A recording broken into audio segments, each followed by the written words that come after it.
Students are back at Boston College, but for one, the trip to campus took a lot longer than most. More than 2 weeks, in fact. That's because Gordon Wayne walked all the way to B.C. from his hometown in Virginia. That's more than 550 miles to raise money for the homeless after he spent 14 months homeless himself. So far, he's raised nearly $30,000 for the National Alliance to End Homelessness. Gordon Wayne joins me now. Gordon, welcome to Boston. It's great to meet you. It's great to be here. How are you doing today? I'm good, thank you. Gordon, do you remember the moment where you said to yourself, I think I'm going to walk 550 miles to Boston College? Yeah, so I really wanted to do something to raise awareness for homelessness. It's an issue that I know personally.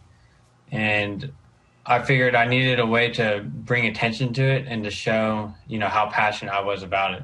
So I decided that I was going to walk all the way there. When you said you experienced it yourself, what did you experience? I mean, I said 14 months. What was like for you? You're a young guy.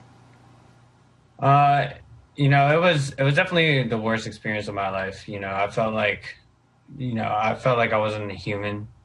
It was really dehumanizing, and it led to a lot of self-growth, which is always good. But at the time, I felt lost. I didn't know what to do. And then I just decided I was going to put my head down and get to work. I know one of your goals, besides raising money, which you did, was to raise awareness. What is it that those of us who've lucky enough not to have ever been homeless need to understand about what living on the streets is like? Everyone has their own story, right? And no one deserves to be homeless, first of all. I think that's the first thing that we should all realize. And it really limits your opportunity to have an upward mobility in life. You don't have access to a lot of the things you need, and you're worried about food and shelter and water, and there's no real clear way to get out of that desperate situation. Took you 16 days, am I right? Yes.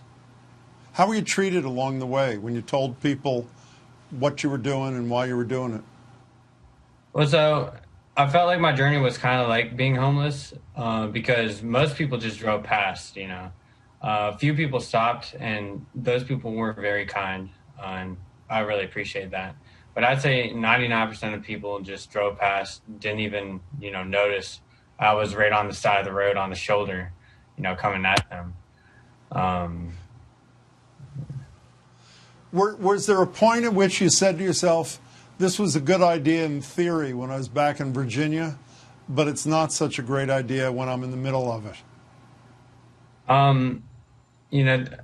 Basically every day I thought about quitting, but, there was too many people counting on me to, help them, because I feel like that our main job is to help people. And, that's all I was trying to do, was to help people live a better life. And there was no option to quit. I had to keep going.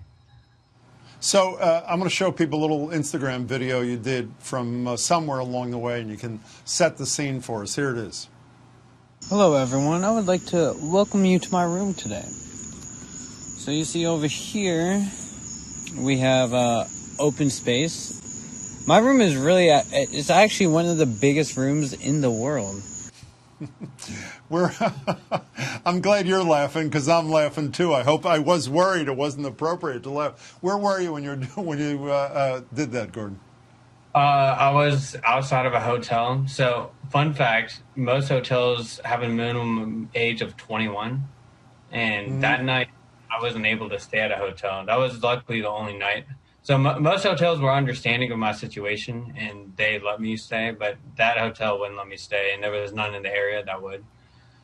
So that night I ended up sleeping on a sidewalk. That area, there was too many bugs just crawling all over me. So I ended up sleeping on a sidewalk down the way. So you've only been on the planet 19 years. I've been around a little bit longer, and I regularly am feeling we're suffering from compassion fatigue, where we care less about the life of our fellow men and women than we did years before. If I'm right, why do you think that is? I think people are too concerned with their own issues. Like, the person who drives past someone who's just sitting on the street miserably, is worried about, if their coffee is hot enough, or, just materialistic ambition. I think that's really the main reason why we struggle to show compassion for each other, is because we're too self-absorbed with artificial issues that we have in our lives. So, Gordon, after 16 days and 550 miles, you end up at BC, Boston College, about 10 days ago. Was it worth it? What's the first week and a half been like? It was definitely worth it. People here have been so kind to me, and I mean, all I can really do is thank God for it. This place is everything I could have ever imagined it to be, and if you told me I would be here last year, there's no way I would have believed it. This is more than a dream come true, because I couldn't have ever even dreamed of this. Gordon, all I can say is we're lucky to have you in Boston. Thanks so much for your commitment, and good luck at BC. I appreciate that. Thank you very much. Thanks. For more information, head to GoFundMe.com and search for his page, Assist People Climbing Out of Homelessness.